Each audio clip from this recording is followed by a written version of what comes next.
Olá, tudo bem com vocês? Espero que sim. Vamos a mais uma aula de cura interior, disciplina de bacharelado em teologia. Vamos falar hoje sobre passividade da mente.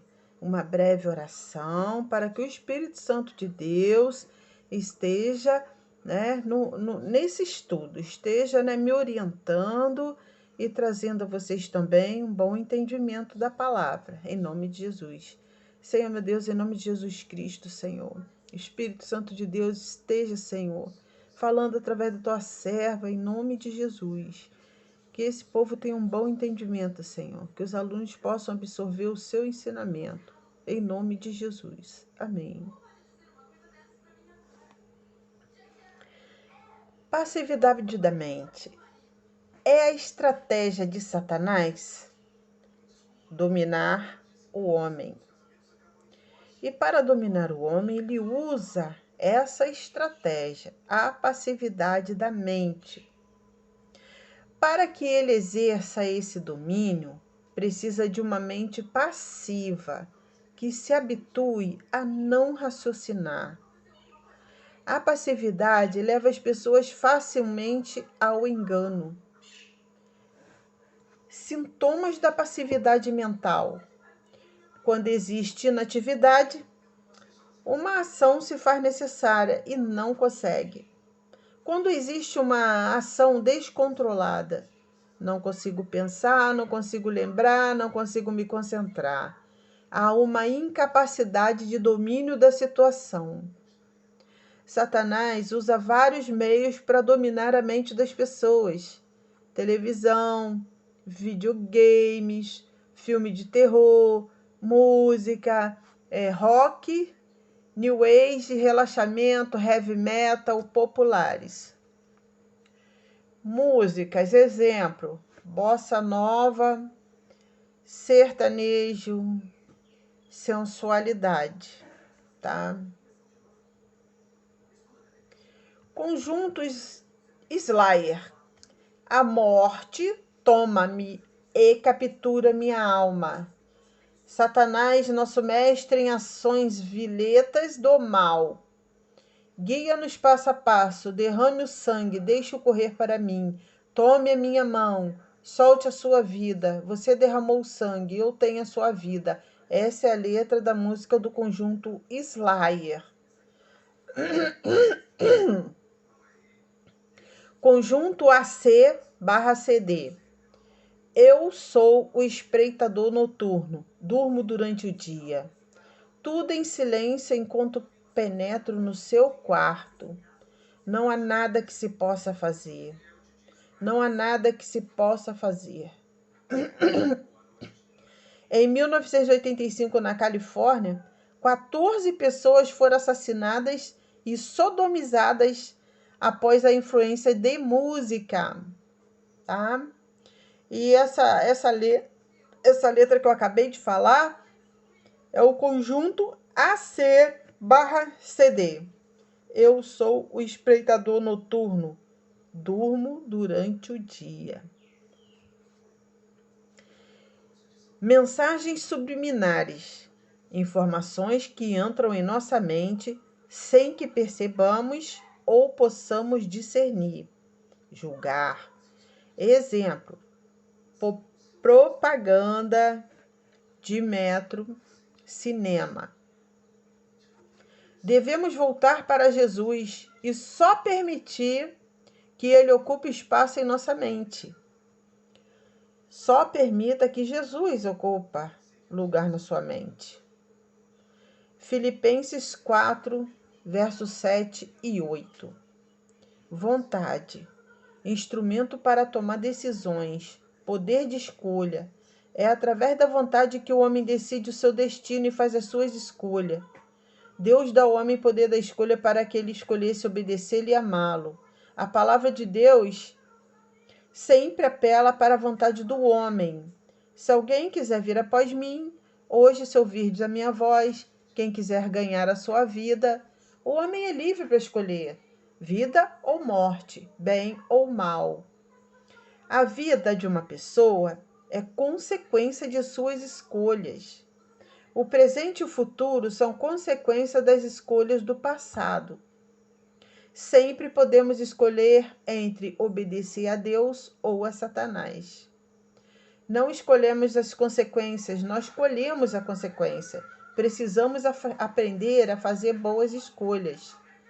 Para tomar decisões corretas, precisamos conhecer a vontade de Deus. Ao perder a comunhão com Deus, o homem ficou sem a base correta na qual pudesse tomar decisões. A única base que tinha era ele mesmo, seus próprios pensamentos e sentimentos. O homem passou a conhecer o bem e o mal, mas não tinha base para decidir. Decidir baseado em quê? Em si mesmo, natureza caída, pecaminosa, independente de Deus. Nossa vontade é imperfeita e contaminada pelo pecado, egoísta. O pecado trouxe sérios danos à vontade do homem. Alguns defeitos da vontade: inconstância, falta de iniciativa, falta de acabativa, procrastinação, derrotismo, medo de fracassar, obstinação, indecisão, vontade frouxa. Precisamos ajustar nossa vontade com a vontade de Deus. Nossa vontade precisa ser redimida, sujeita ao Espírito Santo. Seja feita a sua vontade, não a minha. Jesus sempre agradou o Pai, porque nunca fez sua própria vontade, mas sim a vontade do Pai. João capítulo 8, verso 9. Precisamos ajustar nossa vontade à vontade de Deus. Nossa vontade deve ser fortalecida pela palavra de Deus a fim de executarmos a sua vontade. Emoções. Jeremias capítulo 17, 9. Instrumento para expressar o que sentimos. Por meio das emoções, expressamos amor, ódio, tristeza, alegria. Elas podem ser agradáveis ou desagradáveis. O brasileiro é, por índole, um pouco emotivo. Se emociona facilmente. Nossas emoções precisam ser restauradas. Deus não quer que sufoquemos nossas emoções, mas também não quer que caminhemos por elas. Se sufocarmos nossas emoções, seremos frios como uma pedra. Mas se caminharmos por emoções, seremos inconstantes, inseguros e vulneráveis. Nós podemos basear nossa comunhão com Deus nas emoções, pois elas vão e vêm. Podemos estar emocionados ou não, mas isso não altera a nossa condição para com Ele. Elas podem ser válidas e bonitas, mas não servem como base. Exemplo, reuniões, músicas tocam nas emoções. 2 Coríntios, capítulo 4, verso 18. Independente do que sentimos ou não, devemos caminhar pela palavra de Deus. As emoções nos enganam. Provérbios, capítulo 23, verso 7. Ninguém pode ter comunhão com Deus através das áreas da alma. Podemos ter pensamentos a respeito de Deus, pensamentos positivos, ter vontades de Deus e não tê-lo, ter sentimentos, nos emocionar com Deus e não tocá-lo. As áreas da alma são incapazes de ter comunhão com Deus. O homem só tem comunhão com Deus em espírito, que foi vivificado por ele no novo nascimento. Deus é espírito e importa que seus adoradores o adorem em espírito e em verdade. João capítulo 7, verso 24. Como vencer os sentimentos negativos? Olhando as circunstâncias do ponto de vista de Deus. Exemplo, Josué e Calebe viram a possibilidade de vencer os inimigos e tomar a terra. Os demais espias viram gigantes. Exemplo, Davi e Golias. Os israelitas viram que Golias era grande demais para ser enfrentado. Davi viu que a testa do gigante era grande demais para errar uma pedrada. 2 Coríntios, capítulo 5, verso 7. 2 Coríntios, capítulo 4, verso 18. Muitos cristãos se preocupam demais com seus sentimentos, exageram na importância deles. Efésios, capítulo 6, verso 13, fala do dia mau. Qual o dia mau?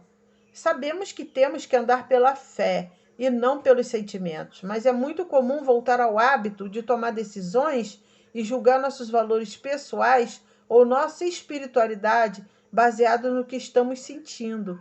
Até que ponto nossas emoções são importantes? Para se ter uma resposta correta, precisamos descobrir o ponto de vista de Deus. Creio que Deus se preocupa com nossos sentimentos, mas muito mais com nossas ações, pensamentos e palavras. Não encontramos na palavra de Deus nada como devo me sentir. Os ensinamentos são claros sobre como devo me comportar, como devo pensar, como devo falar. A razão disso é que Deus sabe de que nada adianta ordenar que o homem deve se sentir, né? Nada adiantaria ordenar como o homem deve se sentir, já que ele nos criou incapazes de obedecer esse tipo de ordem. Não há como decidirmos como vamos nos sentir. Há certas coisas que podemos sentir com a ajuda de Deus, que é o que fazer, o que pensar, o que dizer. Deus nos dotou com capacidade de usar nossa vontade para fazer nossas escolhas, mas não existe escolha ou decisão que possa produzir as emoções que gostaríamos de sentir. Podemos decidir o que fazer, o que pensar e o que dizer. Os sentimentos são controlados ou são consequências dos nossos pensamentos ou palavras que dirigimos a nós mesmos. Mais à frente, nós vamos abordar esse assunto. Por desígnio de Deus, nossos sentimentos, emoções são reações involuntárias ou pensamentos que ocupam nossa mente e as palavras que nos afloram dos lábios, principalmente as que dirigimos a nós mesmos. O controle das emoções depende diretamente do controle dos nossos pensamentos e palavras.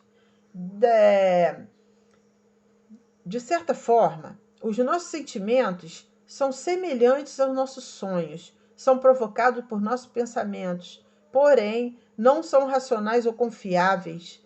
Como os nossos sentimentos revelam muita coisa a nosso respeito, pois espelham o nosso subconsciente. No entanto, não devemos confiar neles para orientar nossas decisões e nem valorizá-las demasiadamente, pois podemos correr o risco de perder a objetividade, caindo no mundo de introspecção e misticismo. Outro perigo, deixar os sentimentos se multiplicarem. Um sentimento negativo tende a gerar outro sentimento negativo. Exemplo, uma depressão pode gerar um sentimento de culpa por estar deprimido. Especialmente, o crente pode se sentir culpado, porque crente não pode ser assim.